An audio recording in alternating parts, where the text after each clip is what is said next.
Hello guys, welcome to my channel. This is Jane's Family. And if you're new here, please subscribe and click the bell button so you updated to my all new videos. Ang topic natin ngayon ay about sa hidwaan ng mga Barretos family.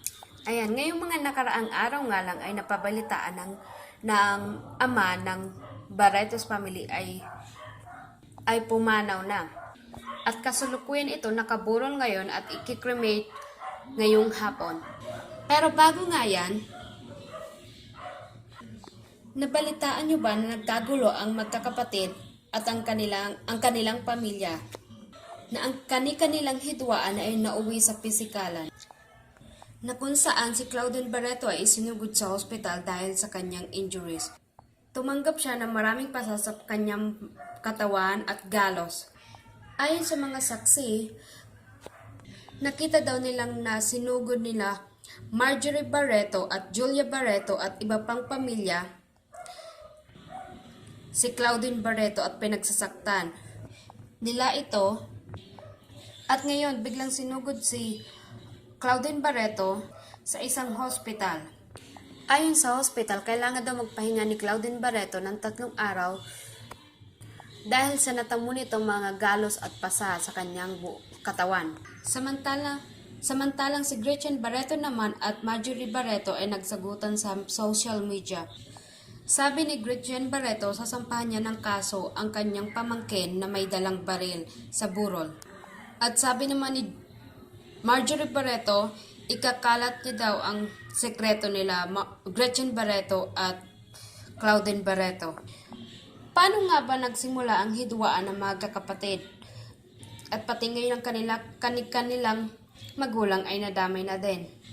Nagsimula na ito nung nagkaroon ng lamat ang relasyon nila Marjorie Barreto at Dennis Padilla, na hindi naman daw sang-ayon si Gretchen Barreto dito.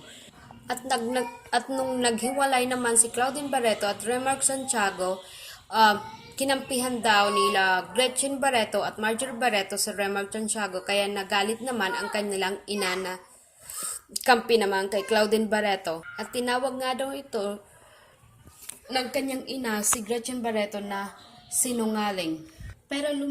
Pero lumipas ang mga panahon na nagkaayos din si Gretchen Barreto at Claudine Barreto. Ngayon naman biglang pumutok ang issue ni Gerald Anderson, Julia Barreto at Bea Alonso, na kinampihan nila Gretchen Barreto at Claudine Barreto si Bea Alonso. Kaya namang nagalit si Marjorie Barreto at Julia Barreto. At sabi pa nila, hinarang daw ni Claudine Barreto ang pagpasok ni Julia Barreto sa Star Magic.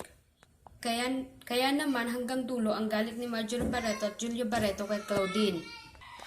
Kaya pati hanggang sa burol ng kanilang ama ay nag-away-away sila at pati mga political ay nadadamay din sa kanilang pag-aaway.